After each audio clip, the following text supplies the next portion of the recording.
Hi friends, welcome to mini சமையல். இன்றைக்கி நம்ம சேனலில் சூப்பரான டேஸ்ட்டில் ஒரு அருமையான ஈவினிங் ஸ்நாக்ஸ் ரெசிபியை பற்றி தான் பார்க்க போகிறோம். இதை செய்கிறதுக்கு அதிகமான பொருட்கள் தேவைப்படாது. உருளைக்கிழங்கு, மிளகுத்தூள், உப்பு, இது 3 வீட்டில் இருந்தாலே போதும். அட்டகாசமான டேஸ்ட்டில் இந்த ஸ்நாக்ஸ் ரெசிப்பியை நீங்களும் செய்யலாம். இதை சும்மா அப்படியே சுட சுட எடுத்து சாப்பிட்டோன்னா நல்லா மொறு மொறுன்னு கிறிஸ்பியாக இருக்கும். அது கூட கொஞ்சம் டொமேட்டோ சாஸும் வச்சு கொடுத்தீங்கன்னா குழந்தைங்க ரொம்பவே ஆசையாக விரும்பி சாப்பிடுவாங்க. இப்போ இந்த ஸ்நாக்ஸ் ரெசிப்பியை எப்படி பண்ணலான்னு வீடியோக்குள்ளே பார்க்கலாம். அதுக்கு ஸ்டவ்வில் ஒரு பாத்திரத்தை எடுத்து வச்சு அதில் உருளைக்கிழங்கு சேர்த்துக்கலாம். நான் இன்றைக்கி மீடியம் சைஸ் உருளைக்கிழங்கு 4 உருளைக்கிழங்கு சேர்த்துருக்கேன். இப்போ இந்த உருளைக்கிழங்கை வேக வச்சு எடுத்துக்கணும். அதுக்காக இதுக்கு தேவையான அளவு தண்ணி சேர்த்துக்கலாம். இப்போ உருளைக்கிழங்கு வேகட்டும், அதனால் ஒரு மூடி போட்டு மூடி வைக்கலாம். உருளைக்கிழங்கை ரொம்பவும் வேக வச்சிடக்கூடாது, அதாவது கொலைய வேக வச்சிடக்கூடாது. உருளைக்கிழங்கு லைட்டாக வெந்து கொஞ்சம் ஸ்டிஃபாகவே இருக்கணும். அப்போ தான் இந்த ஸ்நாக்ஸுக்கு சரியாக இருக்கும். இப்போ உருளைக்கிழங்கு லைட்டாக வெந்து வந்துருச்சு. இதோட நம்ம ஸ்டவ் ஆஃப் பண்ணிக்கலாம். இப்போ உருளைக்கிழங்கு வெந்துருச்சா இல்லையான்னு பார்க்குறதுக்காக ஒரு ஃபோக் ஸ்பூன் வச்சு நல்லா உருளைக்கிழங்குல சொருகி பாருங்கள். உருளைக்கிழங்குல முழுசாக அந்த ஃபோக் ஸ்பூன் வந்து இறங்குச்சுன்னா நமக்கு இப்போ உருளைக்கிழங்கு ஓரளவுக்கு நல்லா வெந்து வந்துருச்சுன்னு அர்த்தம். இதோட இந்த உருளைக்கிழங்கு தோலெல்லாம் உரித்து எடுத்துக்கலாம். பாருங்கள், இப்போ வேக வச்ச உருளைக்கிழங்கு எல்லாத்தையுமே தோல் நீக்கி எடுத்து வச்சுருக்கேன். இப்போ நம்ம உருளைக்கிழங்கை ரொம்பவும் வேக வைக்கல, அதே சமயத்தில் லைட்டாக வேக வச்சு எடுத்து வச்சுருக்கோம். அடுத்ததாக இந்த மாதிரி ஒரு கேரட் சீவல் எடுத்துக்கோங்க. இப்போ இந்த கேரட் சீவலில் தான் நம்ம வேக வச்ச உருளைக்கிழங்கையும் சீவி எடுத்துக்க போகிறோம். இந்த கேரட் சீவலில் சீவுறதுக்காக தான் உருளைக்கிழங்கை ரொம்ப கொலைய வச்சிட வேணாம் அப்படின்னு சொன்னேன். ஓரளவுக்கு வேக வச்சு எடுத்துட்டோன்னா இந்த கேரட் சீவலில் சீவும் போது இந்த உருளைக்கிழங்கோட டெக்ஸ்சர் நமக்கு சரியாக கிடைக்கும்.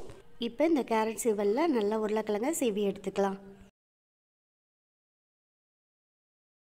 பாருங்கள், கேரட் சீவலில் வச்சு சீவும் போது இந்த உருளைக்கிழங்கு எல்லாமே நல்லா பூ போல் தனித்தனியாக நல்லா உதிரி உதிரியாக எவ்வளோ அழகாக விழுகுதுன்னு பாருங்கள்.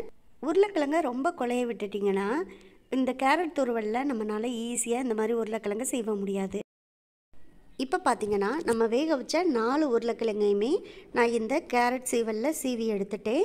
இந்த மாதிரி கேரட் சீவலில் வச்சு சீவி எடுக்கும்போது தான் பாருங்கள் இதோட டெக்ஸ்சர் சரியாக கிடைக்கும். இதே சமயத்தில் உருளைக்கிழங்கை நம்ம பிசைஞ்சிட்டு நம்ம செஞ்சோன்னா அதோட டேஸ்ட்டே வேறு மாதிரி இருக்கும். ஆனால் கேரட் துருவல் வச்சு இந்த மாதிரி துருவி எடுத்துட்டிங்கன்னா ஸ்நாக்ஸு நல்லா சாப்பிட்றதுக்கு கிறிஸ்பியாக க்ரன்ச்சியாக சூப்பராக இருக்கும். இப்போ இது கூடவே ஒரு 1/2 ஸ்பூன் அளவுக்கு மிளகுத்தூள் சேர்த்துக்கோங்க.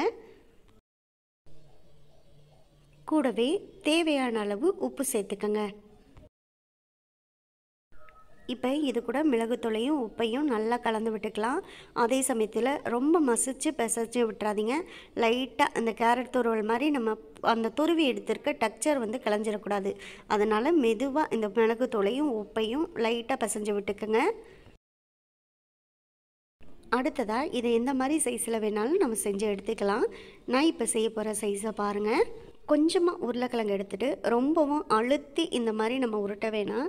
லைட்டாக அதோட டெக்ஸ்சர் போகாமல் லைட்டாக உள்ளங்கையில் வச்சு இந்த மாதிரி உருட்டிட்டு கடைசியாக இதோட ஓரங்களையுமே கை விரல் வச்சு லைட்டாக அமுத்தி விட்டு சரி பண்ணிக்கலாம். பாருங்கள், இப்போ சூப்பரான சைஸில் செஞ்சாச்சு. நான் இன்றைக்கி இது போல் தான் செஞ்சு எடுத்துக்க போகிறேன். இதே போல் மீதம் இருக்க உருளைக்கிழங்கு எல்லாத்தையுமே நம்ம செஞ்சு எடுத்துக்கலாம்.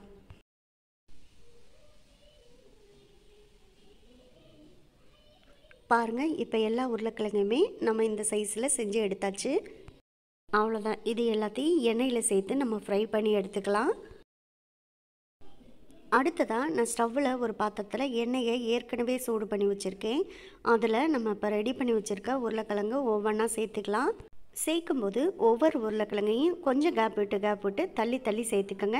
ஒன்றோட ஒன்று ஒட்டாமல் சேர்த்துக்கோங்க. அதே போல் உருளைக்கிழங்கை எண்ணெயில் சேர்க்கும்போது ஸ்டவ்வை கொஞ்சம் மீடியம் ஃப்ளேமில் வச்சுக்கோங்க. அப்போ தான் உருளைக்கிழங்கு ஈவனாக எல்லா பக்கமும் ஒரே மாதிரி வெந்து வரும். அது மட்டும் இல்லாமல் உள்ளேயும் நல்லா வெந்து வெளியிலையும் நல்லா ஒரு கோல்டன் ப்ரௌன் கலரில் மொறுமொறுன்னு நல்லா கிறிஸ்பியாக வெந்து வரும். ஃபஸ்ட்டு நம்ம உருளைக்கிழங்கு சேர்த்தோன்னே நல்லா நிறைய பபிள்ஸ் இந்த மாதிரி வரும். அதுக்கப்புறமா கொஞ்சம் வெந்து வந்த உடனே பபிள்ஸ் எல்லாமே ஓரளவுக்கு அடங்கி வந்துடும். உருளைக்கிழங்கு ஒரு பக்கம் வெந்தோடனே பார்த்தீங்கன்னா எல்லாமே மேலே எலும்பி வந்துடும். அதுக்கப்புறமா இன்னொரு பக்கமும் லைட்டாக கரண்டி போட்டு திருப்பி விட்டுக்குங்க. இது இப்போ நல்லா எல்லா பக்கமும் ஈவனாக ஒரே மாதிரி வெந்து வரணும். அதனால் கரண்டியில் வச்சு நல்லா எல்லா பக்கமும் மாற்றி மாற்றி திருப்பி விட்டு வேக வச்சுக்கோங்க. அடுத்த ஒரு 4-5 நிமிஷத்துலேயே பார்த்தீங்கன்னா பாருங்கள் எந்த அளவுக்கு மொறுமொறுன்னு கிறிஸ்பியாக மேலே கோல்டன் ப்ரௌன் கலரில் சூப்பராக வெந்து வந்திருக்கு. இதை அப்படியே வெளியில் எடுத்து ஒரு பிளேட்டில் போட்டு வச்சுக்கலாம்.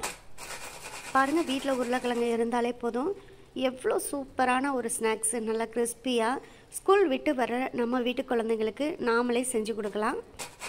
இந்த ஸ்நாக்ஸை பொறுத்தளவில் நம்ம வீட்டில் அதிகமான பொருட்களும் தேவைப்படாது, அதிகமான நேரமும் தேவைப்படாது. ரொம்ப ரொம்ப சிம்பிளாக செய்யலாம்.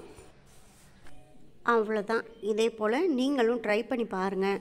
ட்ரை பண்ணி பார்த்துட்டு எப்படி வந்துச்சுங்கிறத கமெண்ட் பாக்ஸில் சொல்லுங்கள். இந்த வீடியோ உங்களுக்கு பிடிச்சிருந்தா இந்த வீடியோவை லைக் பண்ணி நம்ம சேனலை மறந்துடாமல் சப்ஸ்கிரைப் பண்ணிக்கோங்க. சப்ஸ்கிரைப் பண்ணும்போது பக்கத்தில் உள்ள பெல் ஐக்கானையும் கிளிக் பண்ணி வச்சுட்டிங்கன்னா நான் போடக்கூடிய குக்கிங் வீடியோ எல்லாமே உடனுக்குடனே உங்களுக்கு வந்து சேரும். இந்த வீடியோவை உங்கள் ஃப்ரெண்ட்ஸ் அண்ட் ரிலேட்டிவ்ஸ் எல்லாருக்கும் ஷேர் பண்ணுங்கள். இதே போல் அடுத்தடுத்து நல்ல நல்ல வீடியோவில் சந்திப்போம். ஓகே, பாய்.